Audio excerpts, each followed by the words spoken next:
Bonjour à toutes et à tous. Dans le cadre de la commission ERM et du GT anticipé en univers incertain de l'Institut Actuaire, nous sommes heureux d'accueillir Olivier Lascar qui va nous parler de deepfake. Nous Bon, allons interviewer avec Pierre Valade et Florence Picard. Alors, vous le savez aussi bien que nous, les deepfakes bouleversent l'évolution des risques, l'évaluation, que ce soit la fraude, la réputation, la conformité, la cybersécurité. Là, le rapport cybermalveillance 2025 est paru et il y a eu une campagne de tests de phishing auprès des étudiants, des élèves, qui a touché un Français sur six. Donc, il y aura des questions de prévention. Et effectivement, saurez-vous encore reconnaître le vrai du faux? Et vous avez la couverture d'un des livres d'Olivier. Donc, il va nous présenter les mécanismes, l'écosystème, les tendances qu'il a pu déceler, notamment dans son activité, qui permettent de rendre ces faux sites crédibles. Et donc, l'objectif, c'est de mieux nous outiller en tant qu'actuaires pour prévenir, détecter et décider en contexte d'IA générative. Alors, Olivier, vous êtes ingénieur et journaliste. Vous avez travaillé à l'émission de télé E égale M6 et pour Sciences et Vie Junior. Aujourd'hui, vous êtes rédacteur en chef du pôle numérique de Sciences et Avenir. Donc, je vous le recommande comme lecture, la recherche.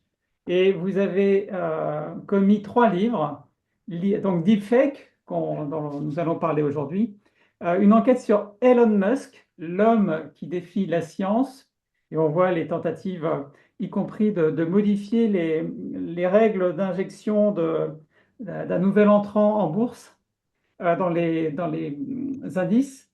Et puis Abyss, l'ultime frontière, donc ça c'est aussi un autre univers. Donc, et en plus avec Nicolas Gutierrez, vous avez co-signé un livre 50 petits et grands mystères du corps humain. Donc il y a de la planète, de l'humain et des deepfakes. Donc finalement, en ouverture, à quel moment dans votre recherche vous vous êtes dit, nous avons franchi une ligne au niveau des deepfakes?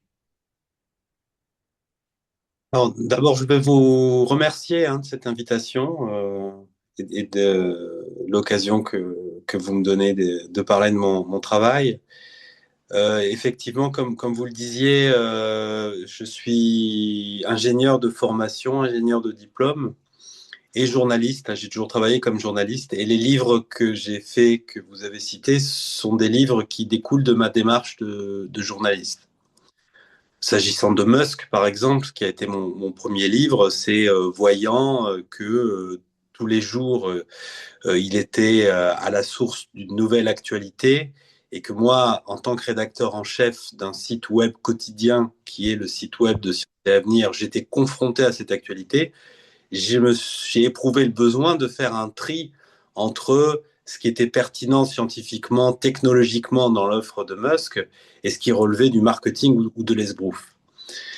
Ça m'a amené à un premier livre et aujourd'hui, on est ensemble pour parler de Deepfake, qui est un autre livre, mais qui vient aussi de cette démarche journalistique. C'est que depuis mon poste de rédacteur en chef, je suis comme en haut d'une vigie, quoi, et je vois arriver des sujets.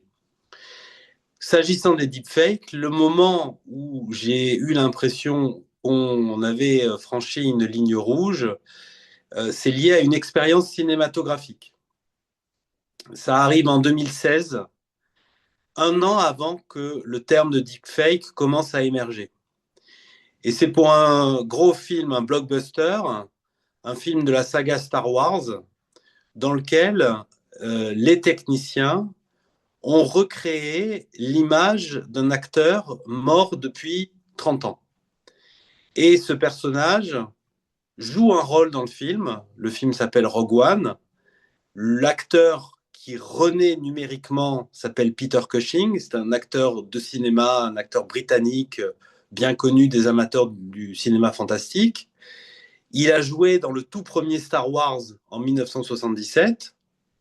Le nouveau film qui sort en 2016 est censé être la suite directe du film de 1977. Donc ils ont eu le besoin, d'un point de vue du scénario, de faire ressurgir ce personnage. Et plutôt que d'aller chercher un nouvel acteur, ils ont reconstitué numériquement ce personnage. Et là, on arrive à un degré de réalisme qui est tout à fait troublant. Mais surtout, j'ai eu la réflexion suivante. Je me suis dit, moi, j'ai 45 ans, je vois ce film avec le souvenir des films précédents. Je sais qu'il ne peut pas s'agir de Peter Cushing. Je peux m'émerveiller d'un effet spécial qui fait réapparaître un personnage défunt depuis 30 ans. Mais un spectateur de 16 ans, aujourd'hui, qui voit Rogue One, il ne se rend même pas compte que c'est un effet spécial. Il a l'impression que c'est l'acteur qui délivre son rôle. C'est une expérience de spectateur à ce moment-là. Et puis, un an plus tard, le terme même de deepfake commence à apparaître. C'est le pseudo d'un utilisateur du réseau social Reddit, qui est plus qu'un réseau social, un lieu de partage, une sorte de forum sur Internet. Et dans les discussions, il y a des lieux qui ne sont pas forcément très recommandables. Et il y a une chambre de discussion dans laquelle les auteurs s'amusent, entre guillemets, à détourner des scènes de films porno pour accoler sur les visages des actrices d'autres visages de personnalités célèbres. Et l'un des contributeurs de ce groupe prend comme pseudo deepfake, c'est la première fois que le terme est utilisé, et il commence à abreuver ce groupe de discussion de séquences où les actrices ont les visages de Gal Gadot, Nicole Kidman, Nathalie Portman, etc. Donc l'affaire est médiatisée. L'internaute en question, dont on ne connaîtra jamais le nom, répond à quelques interviews par email à des journalistes tech des États-Unis, et il explique à ce moment-là que ce qu'il a fait là, il l'a fait, et c'est la vraie nouveauté par rapport à l'expérience cinématographique un an plus tôt, lui l'a fait avec des logiciels open source, libres d'accès, avec un temps de machine extrêmement réduit, et sans être lui-même une sorte de Mozart de l'informatique. Donc à ce moment-là, on est au moment où cette possibilité de truquer l'image se démocratise. Et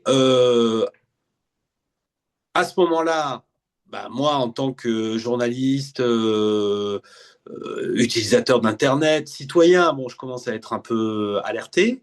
Mais ce qui déclenche tout, c'est l'IA générative et ChatGPT, le bouleversement de ChatGPT. C'est assez troublant pour un journaliste qui travaille dans un support comme Sciences et Avenir, parce que l'intelligence artificielle, on sait qu'en fait, elle existe depuis longtemps. On sait que dans des secteurs de niche, elle est employée depuis longtemps. Mais la voir comme ça surgir dans le grand public, comme un tsunami, comme ça s'est passé en novembre 23, même pour des journalistes de Sciences et Avenir, c'est complètement inattendu. Et là, à ce moment-là, l'idée du livre apparaît, quoi, hein, en quelque sorte. Et c'est ce qui m'a mis sur les rails de ce bouquin.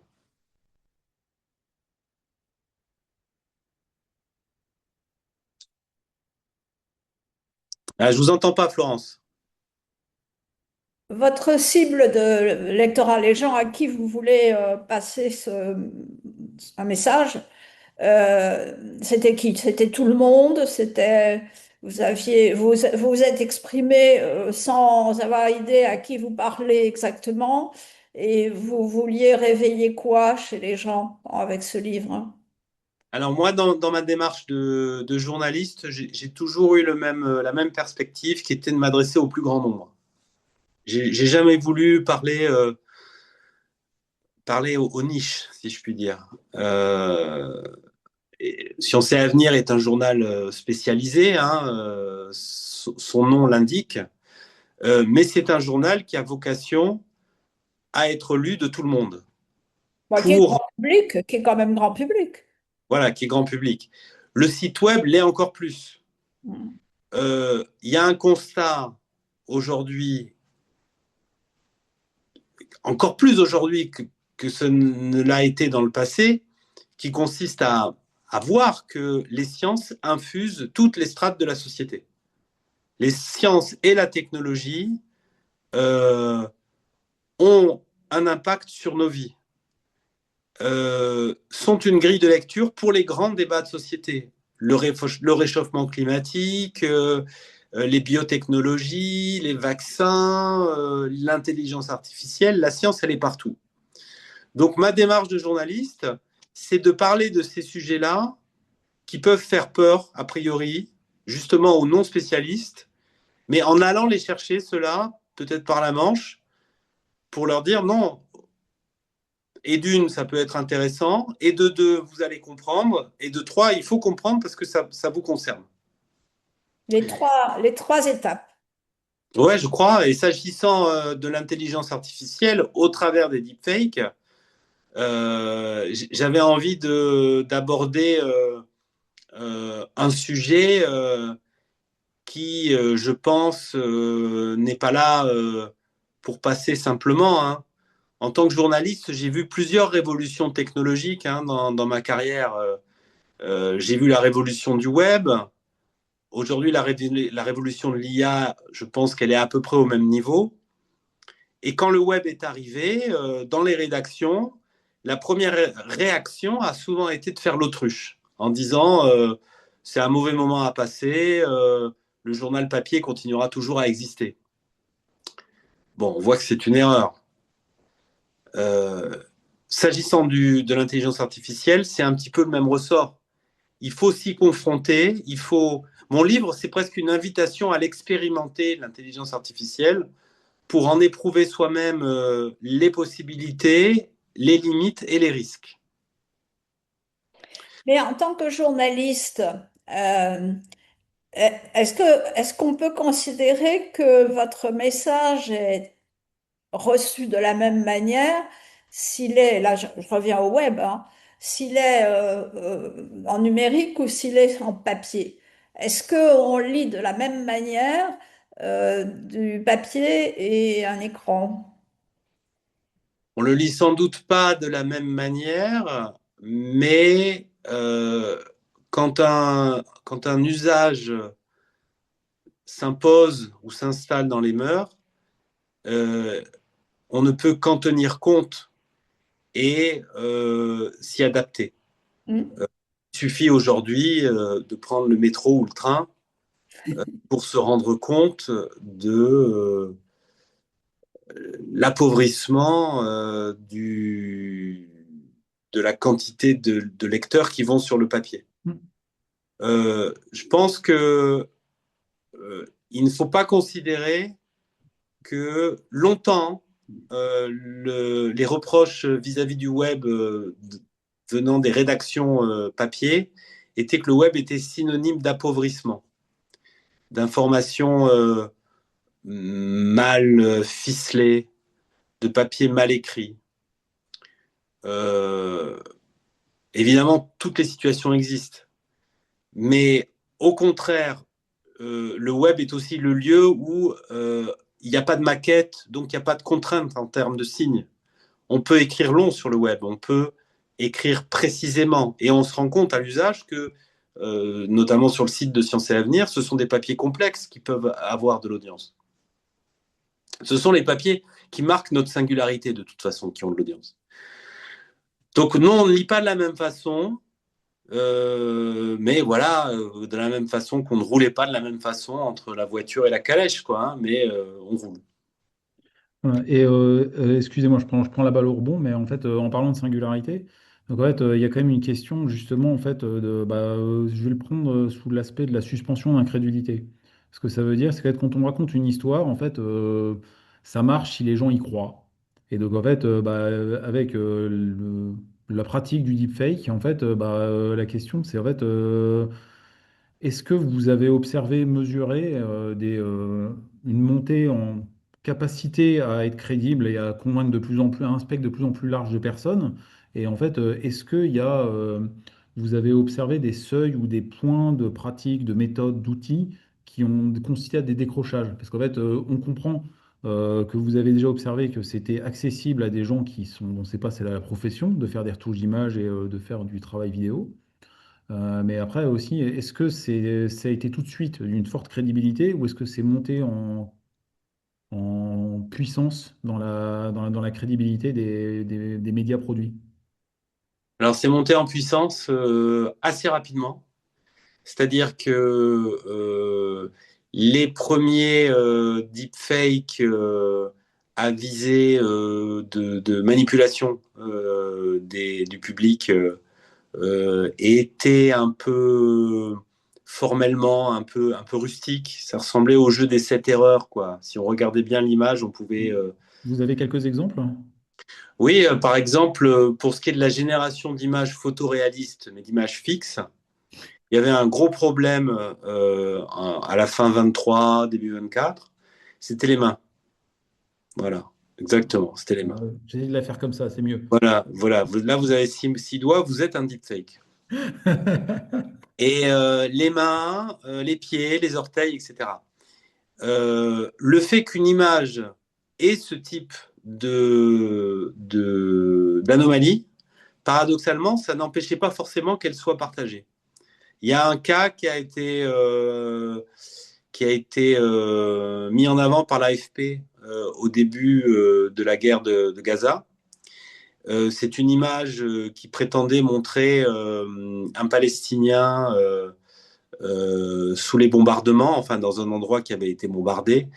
Il est blanc de poussière et il porte sur son dos littéralement cinq enfants. Et donc cette image, c'était vraiment la guerre dans toute son horreur. Elle a été partagée par des grands comptes. Il y a notamment l'ambassade de la Chine en France qui a partagé cette image. Or, quand on la regarde finement, on voit les anomalies. Et c'est intéressant parce que même lorsque ces anomalies sont révélées et sont montrées à la personne qui aura partagé ces contenus, cette personne va avoir tendance à dire souvent c'est pas très grave parce que finalement ça pourrait être vrai. Et les deepfakes fonctionnent parce que justement ils jouent sur ce type de ressort qui est le biais de croyance, quoi.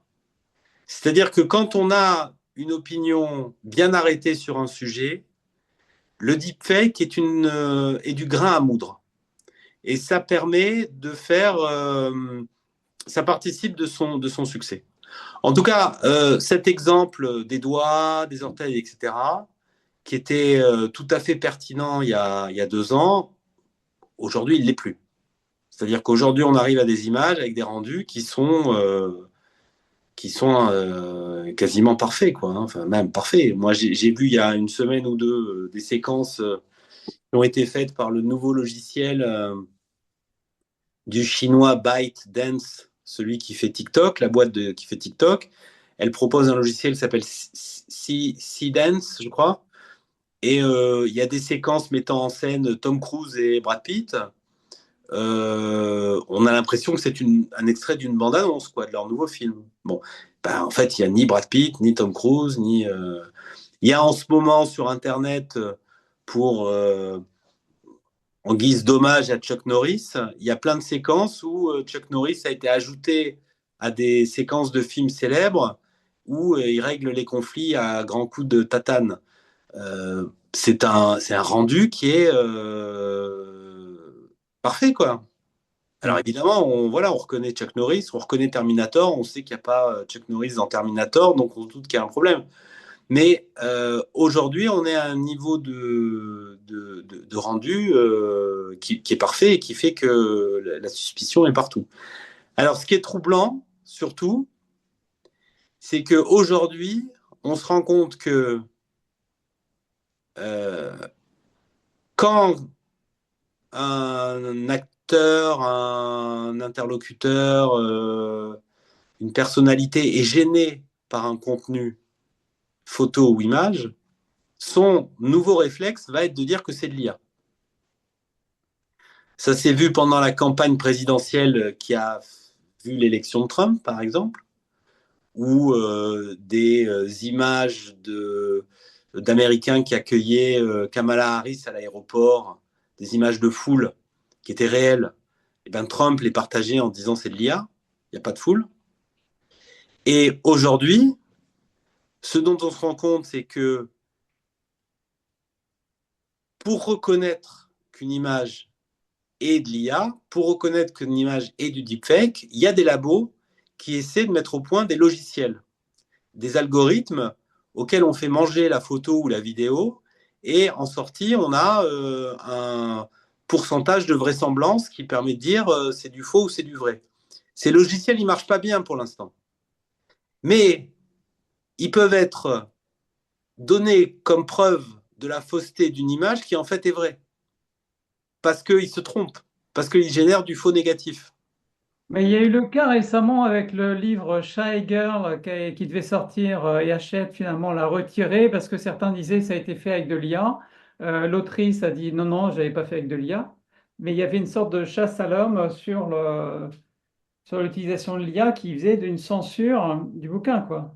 Donc, Ça, mais ce qui m'a frappé s'agissant des images, c'est récemment, avec la guerre en Iran, là, il y a une fake news qui revient régulièrement, c'est le fait que Netanyahou serait mort euh, dans des bombardements iraniens. Et donc, pour dire qu'il n'était pas mort, il a fait une vidéo, Netanyahou, dans un bar à Tel Aviv, je pense, où on le voit, il est au comptoir, il prend un café, et puis il dit, ben, vous voyez, je suis bien vivant, etc. Eh ben, il est très facile. Enfin, vous allez sur Twitter, etc. Vous voyez que cette vidéo est présentée comme étant de l'IA par des internautes qui mettent la capture écran du logiciel de détection de l'IA en vis-à-vis, laquelle dit que c'est de l'IA.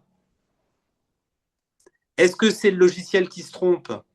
Est-ce que c'est eux qui sont allés prendre un screenshot qui n'avait rien à voir avec la vidéo de Netanyahou, mais qui la montre comme preuve, etc. Vous voyez ce que je veux dire? Donc il y a une sorte de combat dans l'argumentaire qui est sans fin, quoi.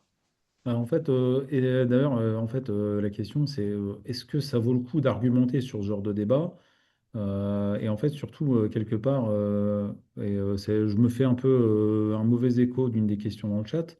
Ça va être est-ce qu'il est encore pertinent de chercher une certitude dans ce qui peut être montré en tant qu'image et vidéo sur les sujets à forte implication émotionnelle de tout ou partie des gens?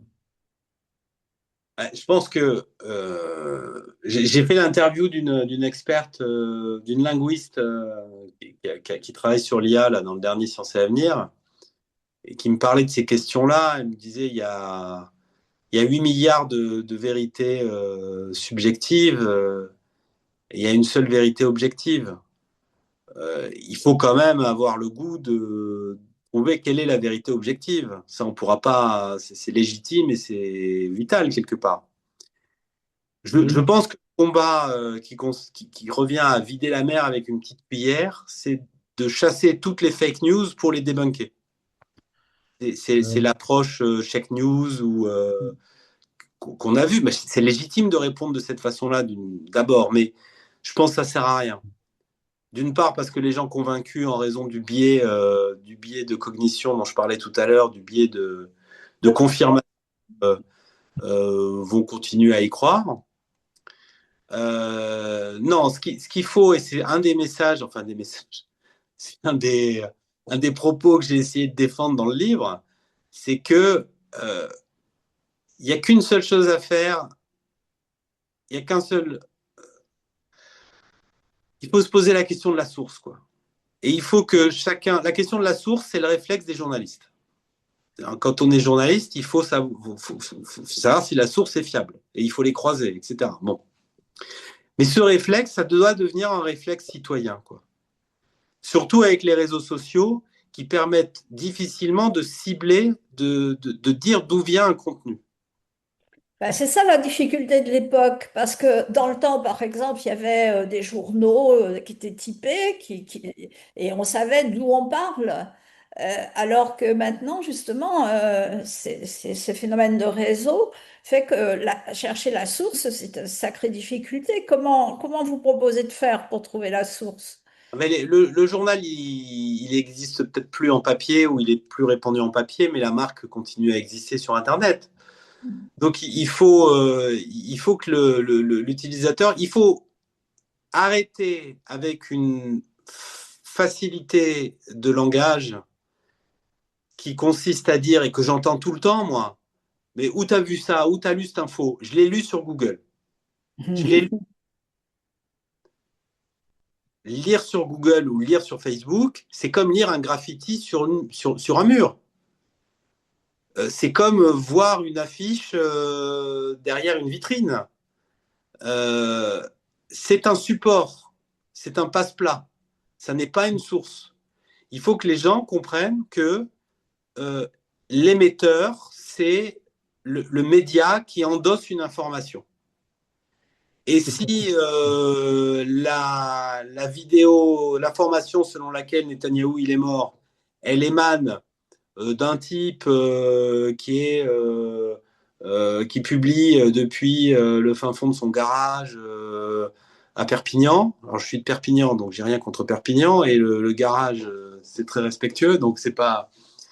Mais en tout cas, ça n'a pas la même valeur que si ça vient d'un site ou d'un média qui a pignon sur rue, comme le New York Times. Alors, sauf que je vais prendre l'exemple du New York Times ces jours-ci où Gary Marcus, alors lui qui est un fervent, entre guillemets, attaquant des risques de l'IA générative, prenait un article du New York Times disant qu'une start-up avec 2 personnes avait réussi à atteindre, alors de mémoire, 1,2 milliard de chiffre d'affaires. Et donc, ils avaient mis ça sur leur site. Et en fait, il a montré que ces personnes-là, en fait, étaient allées chercher de faux éléments par derrière, avaient construit une boîte, mais un peu fake, et donc remettaient en cause le travail du journaliste du New York Times. Non pas qu'en général, c'est des grands établissements et respectueux, hein. Mais il y a quand même des cas où même des journalistes euh, affûtés laissent passer la chose, peut-être d'ailleurs parce qu'il y a une question de rapidité, de dire bah, il faut que je sorte quelque chose ou autre. Et j'en profite parce qu'il y en a une question dans le chat qui fait un peu le parallèle. Est-ce que pour vous, il y a des protocoles de signature numérique authentiques qui pourraient, par exemple, dans des systèmes photographiques physiques, euh, Mmh. Pour compléter, certifier vas-y, Nicolas. certifier que bah, c'est une vraie photo, sachant que à titre personnel, quand on voit que les photos soviétiques où progressivement les personnes disparaissaient étaient à Ouais. l'époque des vraies photos argentiques, mais il y avait quand même déjà des retouches. Donc je suis, à Ouais. titre Et pour, com- personnel, assez. Voilà, et pour compléter, en fait, comment dire, pour généraliser la question, c'est qu'en fait, quelque part, on va dire, dans le monde, si on disait qu'il y avait un monde d'avant, parce qu'il y avait déjà des fausses photos à l'époque, en fait, on donnait une crédibilité à tout média, image ou vidéo, parce que par défaut, c'était trop lourd à manipuler. Et donc, on était plutôt dans l'opt-out, c'est-à-dire qu'on crédibilisait à peu près tout ce qui était produit visuellement, et puis ce qui était vraiment absurde, on le décrédibilisait. Et là, maintenant, en fait, si on veut, est-ce qu'une solution qu'on pourrait dire, c'est qu'on est dans l'opt-in, c'est-à-dire on ne croit rien sauf ce qui est certifié. Et à ce moment-là, ouais, quid des protocoles de signature? Alors, je crois qu'effectivement, il faut le voir pour le croire, c'est saint Thomas, je crois, ça, c'est fini, hein. C'est-à-dire que l'image n'a plus valeur de preuve. Euh, les signatures numériques que vous dites là, c'est effectivement une des voies qui sont conseillées par les experts et qui regrettent que jusqu'à présent, les grands industriels qui fabriquent des dispositifs de prise de vue, des appareils photo, enfin tout ce qui fait de l'image, ne se soient pas encore mis d'accord sur un protocole. Des solutions techniques existent. Ce qui manque, c'est la volonté industrielle et politique de se mettre d'accord. Faire un standard, mais un standard qui serait américain. Alors, c'est un problème dans le problème, ouais, c'est Oui, vrai. c'est ça. Oui, oui. Mais vous voyez, par exemple, l'exemple qui m'était donné, dont je parle dans le livre, c'est que pour les sites commerciaux, on s'est mis d'accord sur des standards, sur des façons verrouiller la possibilité de faux. On Si regarde c'est l'USB-C, enfin, rien que sur un truc électrique, ça a mis aussi des années pour que les téléphones aient encore seulement des nouvelles générations et la même prise, hein. Ouais, mais bon, cette question de la signature numérique, elle finira par s'imposer parce que ça va être tellement compliqué. Alors après, la signature numérique, elle a deux formes différentes. Il y a la signature numérique qui est incrustée dans les métadonnées ou qui est dans la trame des pixels de l'image et qui est invisible à l'œil nu. Ça, elle permettrait de signer la réalité d'une image, mais il faut un appareil de traitement. Donc ça veut dire que quand on la regarde à l'œil nu, on n'y voit rien. Il y a le watermark ou le petit dépôt, je sais pas comment dire, le petit tampon qui serait ajouté spécialement à l'image. Aujourd'hui, on peut le contourner. Il suffit de faire une surimpression où il y a même des logiciels d'IA qui permettent de gommer cette signature. Donc la signature, c'est pas non plus une fin en soi, quoi. C'est pas non plus. Et puis un acteur mal intentionné, de toute façon, il marchera pas dans les clous et il fournira pas de signature. Mais on a l'impression qu'il faudra quand même en passer par là, quoi. Ça va arriver, hein. Alors sur l'IA générative de texte, il y a des approches de signature que je trouvais amusantes, que je raconte dans le livre. Par exemple, il y a un gars qui me disait que pour un outil comme ChatGPT, on pourrait imaginer une signature qui consisterait à imposer à la machine de commencer chaque 8e mot par la lettre E. Alors, c'est Mhm. un peu Georges Perec, quoi. Mais C'est intéressant parce que ça veut dire qu'il y aurait un déplacement du sens privilégié jusqu'à présent par les êtres humains qui est la vue, où la vision, la vue, ce qu'on voit est supposé être la vérité, ce qui est d'ailleurs pas toujours vrai parce que la vue est un sens trompeur, mais enfin ça c'est encore autre chose.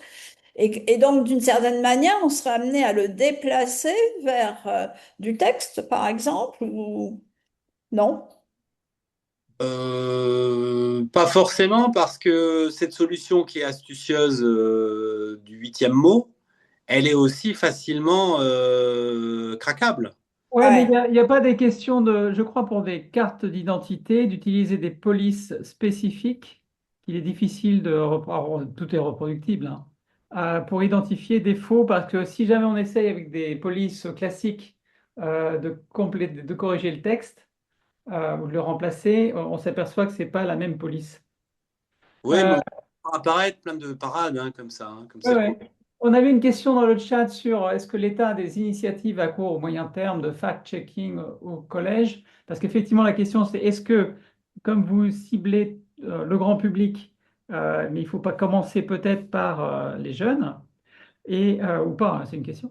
Et finalement, je vous ai remis dans le chat un exemple Cactus qui était dans le rapport cybermalveillance, qui a été fait une semaine en mars, qui aurait touché un Français sur six pour tester du phishing, hein, donc du hameçonnage, un peu comme ce que vous pouvez avoir dans vos entreprises, en disant, tiens, vous avez gagné 3 bouteilles de champagne, il suffit de remplir vos coordonnées.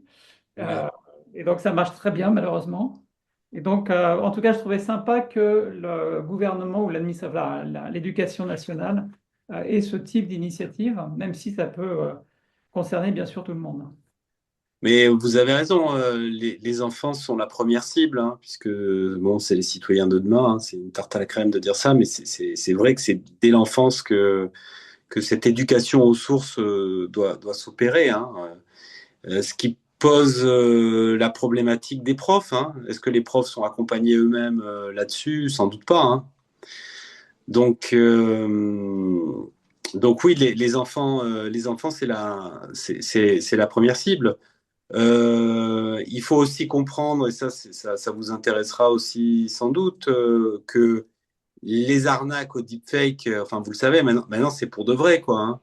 L'arnaque au président qui consiste à faire une visio comme on l'a fait en ce moment là, et puis le directeur financier il voit surgir le PDG dans la visio et le PDG lui dit il faut libérer 50 millions pour cet après-midi parce que je suis en train de négocier une affaire, je veux pas, ah, mais j'ai pas le temps, enfin, c'est ça, c'est 50 millions, enfin, ça se fait pas comme ça. Je veux pas le savoir, il me les faut. Ben, il y a un gars à Hong Kong qui s'est fait avoir il y a 2 ans il y a une somme faramineuse qui est de cet ordre-là qui est partie dans la nature. Hein. Dans le bouquin, je raconte aussi une arnaque à l'audio, au deepfake audio. Euh, il faut voir que les deepfake audio, maintenant, c'est un sujet, c'est pour de vrai le deepfake audio. Hein. Le deepfake audio, ça consiste à fabriquer un clone numérique de la voix de n'importe qui. Euh, donc, vous entendez parler une personne, vous pensez que c'est pas elle, quoi. Alors, j'ai eu le cas récemment, c'était Shane Parrish qui faisait un podcast. Donc, j'ai l'habitude d'écouter sa voix pendant 1 heure régulièrement. Et il a dit, bah, tiens, j'ai fait un bouquin, enfin, une analyse de bouquin. Donc, il parle pendant 40 minutes.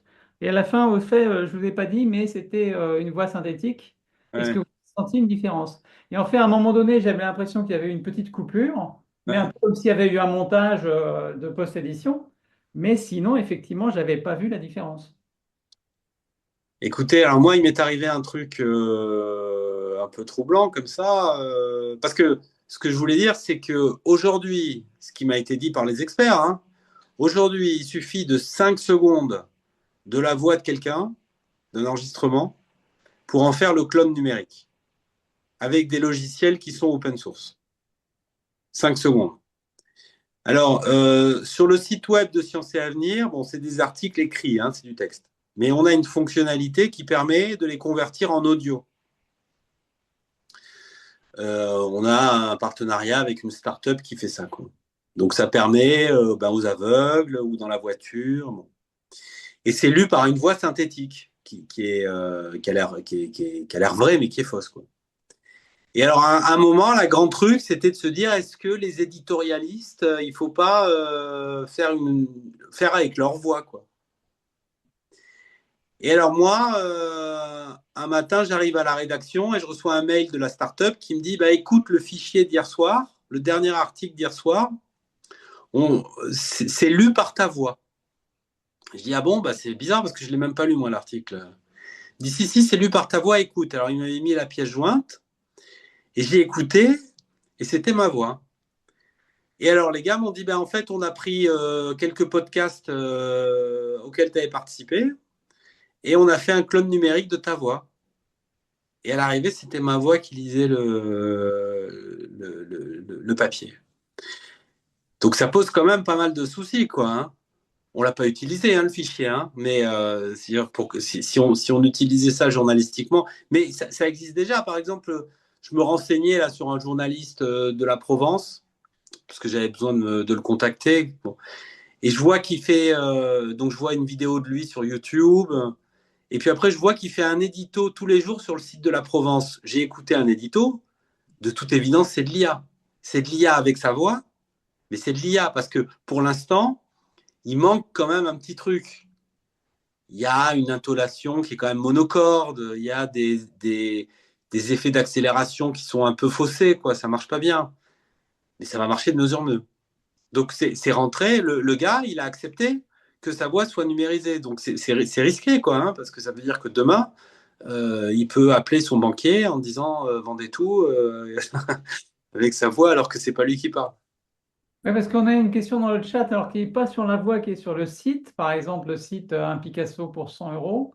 Comment savoir si c'est un vrai site ou un deepfake? Euh, Est-ce que vous avez des bonnes pratiques ou... Alors je connais pas ce site. Quelle est la Alors, en vocation? fait, l'idée, c'est que, alors de mémoire, je crois, je me demande s'il n'est pas passé notamment par le Figaro, mais je peux me tromper, en disant, bah, ou en tout cas sur un journal, en disant, bah, ou le Nouvel Obs. Donc encore, ma mémoire me fait défaut. Mais bref, c'est de dire, vous mettez 100 euros et vous avez un tirage au sort et potentiellement, vous pouvez gagner un Picasso, alors je ne sais plus si c'était 1, 10 ou 100 millions. Ça sent le. Mais a priori, il y a quand même des mentions légales sur la Fondation Recherche Alzheimer, une adresse à Paris. Potentiellement, ça peut avoir une autre adresse, ce qui ne voudrait pas dire qu'il n'y a pas un faux site recherche Alzheimer qui pointerait. Après, quand on voit la rapidité, la capacité à créer des sites, pas à la volée, mais régulièrement, ça va être de plus en plus facile. J'ai pas dit que c'est facile, enfin, de pouvoir faire une sorte de galaxie qui donne l'impression que, bah oui, j'ai un site qui me renvoie vers l'autre, il n'est pas tout seul dans la pampa. Ah Euh, ben, ouais. Et c'est ça, c'est à ça que servent aussi les IA, hein.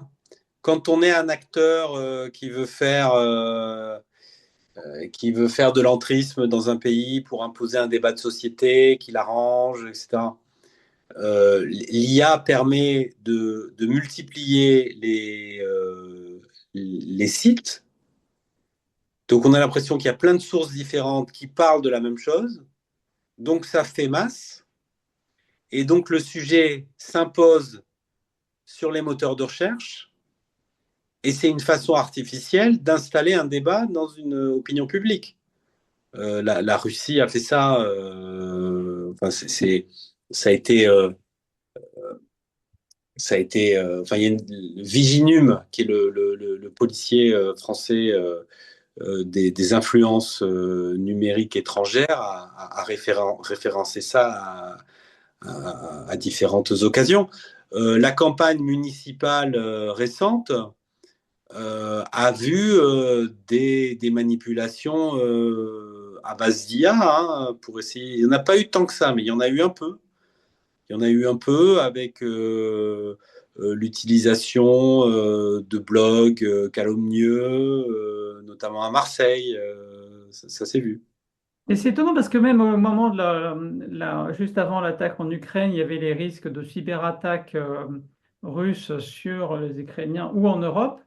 Et finalement, il n'y en a pas eu, entre guillemets, je ne suis pas un spécialiste, mais tant que ça va pas, ils n'ont pas forcément réussi à en faire aussi bien.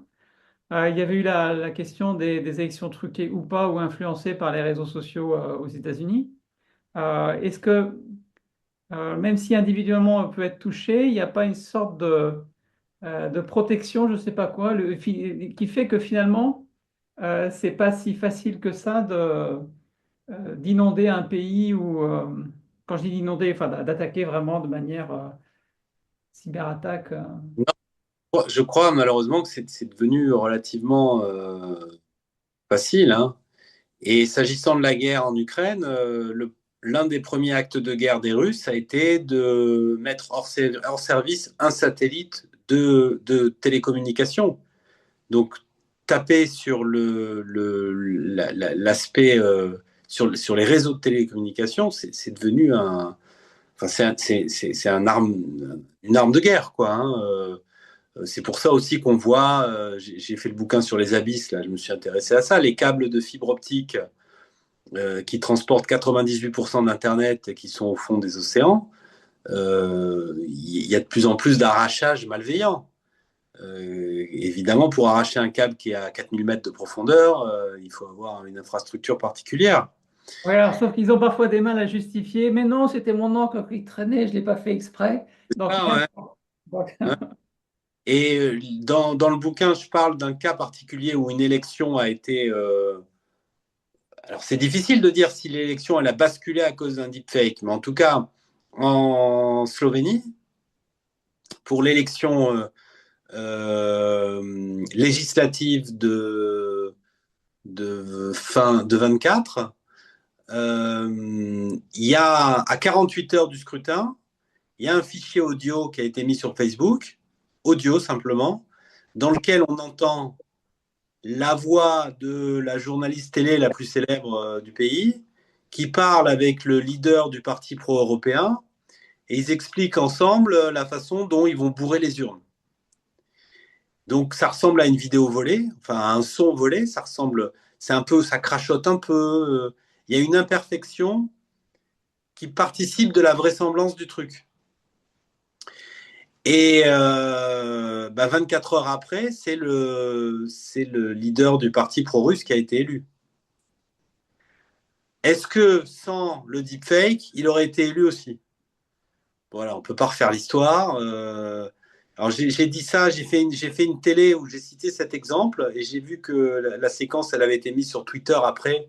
je me suis fait pourrir par des pro-russes en disant que je racontais n'importe quoi et que de toute façon, le gars en question allait gagner et que les sondages montraient qu'il avait une avance et compagnie. Bon, le fait est que ce deepfake existe et qu'il a été relevé par Reporters sans frontières comme étant une tentative de manipulation des opinions, quoi. Et si maintenant enfin, Florence et Pierre ont sûrement des bonnes questions par rapport à ça, le traduire en termes de risque assurable. Ouais. Parce que finalement, aujourd'hui, à votre travail, je ne sais pas si vous avez un point de vue, ou sinon Pierre ou Florence, mais où est-ce que ce deepfake pourrait apparaître en premier? Est-ce que ça va être à l'ouverture d'un contrat, le fait de donner un KYC, donc connaître votre client au moment du sinistre, au moment d'essai, de prestation? Est-ce que vous Ouais, avez un point de vue j'aurais là-dessus? tendance à dire, ouais, pour compléter, en fait, vous avez déjà évoqué les fraudes qui visent les salariés de l'assurance en se faisant passer pour le président éventuellement et demander un virement, etc. Mais en fait, vu que c'est très facile, il semble plus facile de faire une fausse carte d'identité, un faux revenu, une fausse déclaration de bonne santé ou quelque chose qui pourrait falsifier mon risque au moment de la souscription. Et encore plus, à ce moment-là, je peux faire des photos comme quoi je me suis fait marcher dessus par un dinosaure et que ma voiture est cassée, donc il faut la rembourser. En fait, ces choses-là qui semblent a priori accessibles et simples à faire, est-ce que vous anticipez qu'à ce moment-là, il risque d'y avoir aussi justement soit une économie de l'optimisation de la sinistralité ou de l'assurance, ou aussi même une industrie systématique de mafia qui pourrait voir ça comme une manière de se créer un revenu? Je pense que c'est un sujet auquel vous allez devoir vous confronter, là, pour sûr. Il y a quelques mois, il y a eu une mode sur les réseaux sociaux qui était de fournir de fausses factures de resto. Donc ça ressemble à des photos de tickets de caisse, quoi. Et il y avait et c'était pour, je crois que c'était parti de la volonté de calomnier un certain établissement en disant que les prix étaient délirants, etc. Et c'était un faux. Donc, c'est vrai qu'un assureur, on a besoin de lui envoyer une déclaration de sinistre, une facture, des relevés, etc. Euh, Moi, aujourd'hui, ma mutuelle, je peux lui verser un scan pour attester d'une facture, ouais, c'est vrai. Et si cette facture était truquée, quel moyen a-t-il de le savoir? Je ne sais pas. Je ne sais pas. C'est pour ça que l'assurance moderne intégrée a une supériorité. Si tous les services sont intégrés, il y a plus possibilité de ces modifications d'informations. Il y en a d'autres avec le cyber, avec le risque cyber, Ouais, mais mais la surface, l'IA, d'une manière générale, augmente la surface de risque et de difficulté à assurer. parce que d'un côté, alors en France, vous avez à peu près 33 000 dentistes de mémoire, donc quasiment autant de factures, de systèmes de facturation différents. À l'inverse, il y a les travaux européens d'identité numérique. Mais donc demain, même si je suis capable de prouver que enfin, que j'ai une identité numérique, notamment avec les nouvelles cartes d'identité, si quelqu'un arrive à hacker ce système, bah, je suis un peu grillé.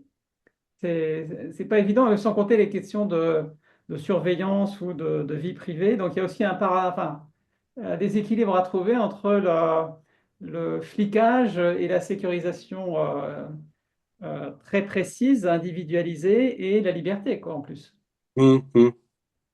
Bah là, tu poses, me semble-t-il, bien le problème. C'est-à-dire que nos informatique et liberté des années 78, qui s'est prolongée en RGPD, sont ringards par rapport à la réalité technologique. C'est plus dans le vol des données qu'est le risque, c'est dans la substitution du réel à une fake news. Je sais Alors, pas. le vol des données demeure un risque, hein. Ah oui, ça demeure toujours un risque, mais c'est loin d'être le seul. Puis c'est peut-être plus fatigant de voler des données que de faire une fausse image. Alors, il y a, sur les deepfakes, il y a une tentative de réponse légale qui vient de l'Europe, là, avec l'IA Act, qui Hmm. a un certain nombre de règles, et qui notamment rend, comment dire, illégal, enfin, je crois qu'on peut aller au pénal pour les deepfakes sexualisés, quoi. C'est-à-dire que dès qu'on met en scène quelqu'un pour lui nuire dans des images intimes, quand un deepfake est fait dans cet objectif-là, et si la personne porte plainte, ce qu'elle n'est pas forcément encline à faire, ça va, ça finit au tribunal, quoi, hein. En Corée du Sud, ça a pris des proportions incroyables, ces trucs-là, hein, avec la création de. Alors là, c'était pas sur Reddit, c'était sur Telegram, il y avait des, des dossiers partagés avec 100 000 personnes. Ben, c'est des hommes, hein, c'est que des hommes, et puis ils partagent des images de leurs profs, de leurs voisines de palier, etc., qui sont mis en scène dans des deepfakes porno. En Corée du Sud, c'est devenu une sorte de phénomène de société, quoi, hein. Et politiquement, ils essaient d'expliquer aux jeunes gens que c'est pas une façon de faire et que c'est préjudiciable de poursuite et que ils incitent les gens à porter plainte. Il y a des manifestations. C'est pas encore arrivé à ce point-là en France ou en Occident, mais ça va sûrement. Ouais, il y avait ces jours-ci un reportage sur une fraude à l'identité avec une personne qui devait payer des milliers d'euros pour des voyages SNCF impayés. Comme elle est passée à la télé, on lui a dit, oh, c'est bon, on va passer outre, même si c'est à celui qui est victime de prouver que c'était pas lui, donc c'est compliqué. Et alors ça, c'est personnel, mais c'est 1 an de prison, jusqu'à 1 an de prison, l'usurpation, et 15 000 euros d'amende. Après, ça peut se cumuler s'il y a escroquerie, etc. Ça peut augmenter, mais c'est pas forcément extraordinaire par rapport aux enjeux. Et on a une question sur est-ce que pour vous les deepfakes, donc on a un peu parlé de la Russie par rapport à l'Ukraine, donc des conflits, mais des États européens ou supranationaux qui utiliseraient des deepfakes euh, pour des questions de sécurité ou de défense ou... Bah, là, dans le conflit en Iran, on voit qu'il y a différentes façons d'utiliser les deepfakes. Il y a beaucoup de séquences, mais qui ressemblent plus à des mèmes ou à des séquences presque à visée parodique, qui viennent d'acteurs anti-américains. Mais donc là, c'est pas censé être des documents. En revanche, depuis quelques jours, on voit des images qui sont censés être des missiles qui tombent sur Tel Aviv ou Jérusalem. Et c'est vrai, moi j'ai vu une image d'une raffinerie là en feu à Haïfa, je crois. Mon réflexe maintenant, c'est de la remettre en cause tout de suite, quoi. Donc, des organisations, c'est vrai que la Russie est souvent pointée du doigt, elle est plus que pointée du doigt, hein. Il y a des gens il y a par exemple bon, j'ai parlé de Viginum, il y a une entreprise journalistique qui s'appelle NewsGuard, qui travaille beaucoup sur les fake news, qui a identifié, hein, des systèmes russes qui donnent dans le deepfake beaucoup. Là, j'ai pas forcément d'autres situations à vous évoquer qui mettraient en scène d'autres pays. Mais Et enfin, ça, oui. on est souvent parlé quand Musk a pris fait et cause pour Trump à l'été qui précédait l'élection présidentielle. une de ses premières actions, ça a été de diffuser, de relayer sur Twitter une vidéo qui ressemblait à un spot électoral, c'est-à-dire qu'à l'image, il y avait plein de séquences collées les unes aux autres qui montraient des images des États-Unis. Et il y avait en voix off Kamala Harris, enfin, c'était la voix de Kamala Harris. Et Kamala Harris expliquait que elle remerciait Joe Biden d'avoir exposé au monde sa sénilité, parce que grâce à cela, elle était devenue la candidate et que, étant femme et étant noire, elle était imbattable. Et c'était dit avec le phrasé d'un discours politique. Hein. Et donc Musk a partagé ça avec en commentaire LOL. Et ça n'est que 48 heures après qu'il a reconnu que c'était un deepfake. En disant, mais on a bien le droit de rigoler, quoi. Dans l'intervalle, comme ça a été relayé par Musk, qui est le premier, en plus d'être le propriétaire, il est celui qui, sur Twitter, a le plus de followers. Voilà, combien de millions de personnes auront vu ça et l'auront pris pour argent comptant, quoi. Donc, des acteurs malveillants, il y en a partout. Hein. On approche de la fin de notre séance. Pierre, est-ce que tu as des questions?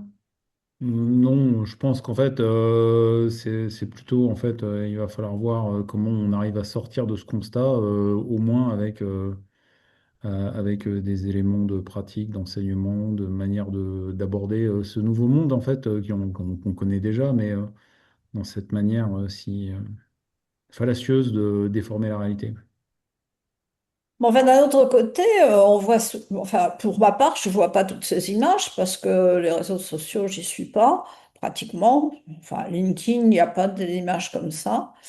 Parce que il y a quand même une attraction pour les réseaux sociaux, pour les images, enfin, c'est ça qui me semble très inquiétant. Oui, les réseaux Euh, sociaux deviennent. oui. Il suffit de regarder le JT de TF1, vous verrez, et regardez le nombre d'images verticales, c'est-à-dire Mm. qui viennent d'un smartphone, et donc qui sont faites par des particuliers. Mm. Toutes ces nouvelles technologies ont fragilisé la position du journaliste, parce Bien que sûr. précédemment, c'était, je rigole parce que je vois le commentaire qui est tout à fait bien vu d'une participante qui dit est-ce que vous êtes sûr d'être vraiment tous là? Et c'est vrai que voilà, c'est ces questions-là qu'il faut se poser maintenant, quoi. Donc maintenant, avec les appareils de prise de vue, tout le monde peut se prétendre journaliste, quoi. Et les gros médias comme TF1, bah, ils vont à fond là-dedans, puisque peut-être qu'un tiers de leur JT est fait par des images de vrais journalistes, et le reste, c'est récupéré en bonne et due forme. Hein. Ils ne sont pas volés, les documents, mais ils sont souvent même payés. Mais Ah, voilà. et puis les gens ont envie de donner, même gratuitement. On associe les personnes à l'acte d'information, hein, au journalisme. Hein. Et le fait que les relations sont dans tous les sens, il n'y a plus rien ni de descendant ni de remontant. C'est des réseaux, ce sont des réseaux.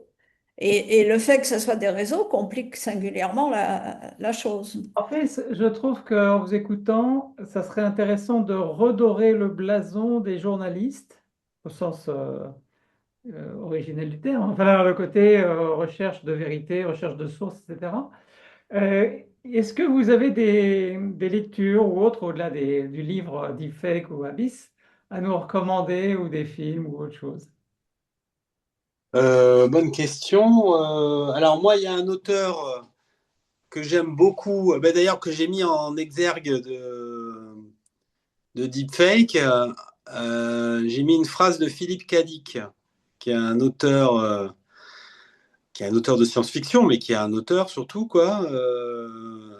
Et la phrase que j'ai mis en exergue, c'est la réalité, c'est ce qui continue à exister même quand on a cessé d'y croire.